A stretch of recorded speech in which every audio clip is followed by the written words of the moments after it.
Il n'a jamais préféré mourir sans cravate.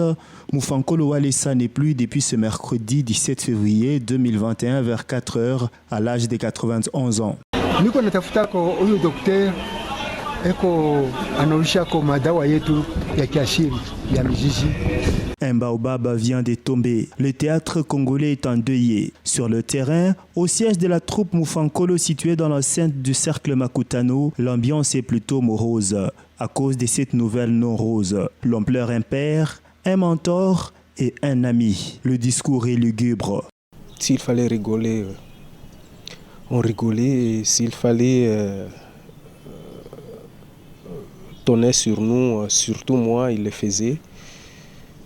Et voilà, il est parti. Là maintenant, nous venons d'être convaincus qu'il ne sera plus et qu'il n'est plus.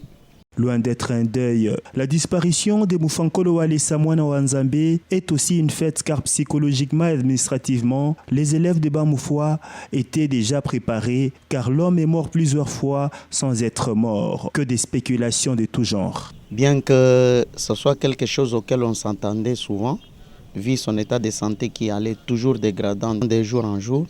Depuis déjà 2007, Mufankolo est allé me présenter au sein du gouverneur à l'époque. Il avait dit qu'il s'était déchargé totalement de la gestion et de l'administration de la troupe. Il avait mis sur mes épaules. Il y a moi et il y a mes collaborateurs aussi qui m'entourent, avec qui nous travaillons dans un comité vraiment bien assis. Il y a Sando qui m'appuie. J'avais aussi Papa Makelele comme conseiller qui est mort. J'ai Sinandouko aussi, avec deux jeunes qui sont en train de monter, avec qui d'ailleurs nous sommes en train de former aussi en matière d'administration, mise en scène et autres organisations. Ça fera bientôt même, je dirais, plus de 15 ans que nous gérons la troupe. Lui nous assistait, nous regardait.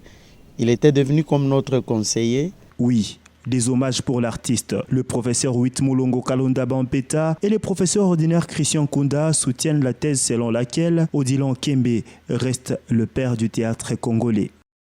Mufankolo, c'est un père dans l'art dramatique. Parce que plus personne aujourd'hui n'avait honte d'aller regarder le théâtre en Swahili. Personne. Je mets tout le monde au défi de me donner un autre nom, même pas Mongita.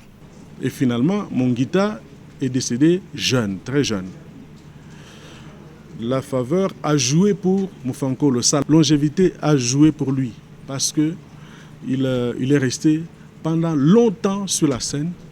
Il a plus donné qu'Albert Mongita. Et donc aujourd'hui, nous pouvons affirmer sans hésitation, sans doute, que Mufankolo est le père de l'art dramatique congolais. En réalité, le théâtre congolais vient de perdre son père. Que des hommages. Moukouboua, tu as droit de te reposer. Tu as fait tout ce que tu pouvais donner à la République. Tu as égayé. Tu as informé. Tu as formé. Tu as sauvé des foyers. Tu as sauvé des liens conjugaux. Tu as éduqué à travers ton art. Et jusque très tard, tu l'as fait. Ensuite, tu as formé tes enfants et même tes petits-enfants à cet art noble. Qu'est-ce qu'il nous reste encore à vous dire? Repose en paix. Continue à fertiliser cet art que tu as tant aimé, cet art que tu as transmis à tes enfants et à tes petits-enfants, de sorte que demain et après-demain, nous ayons encore affaire à d'autres, j'allais dire, Bafuankolo. Mufankolo rend l'âme. En entendant son inhumation, le corps de l'artiste est gardé à la morgue des cliniques universitaires.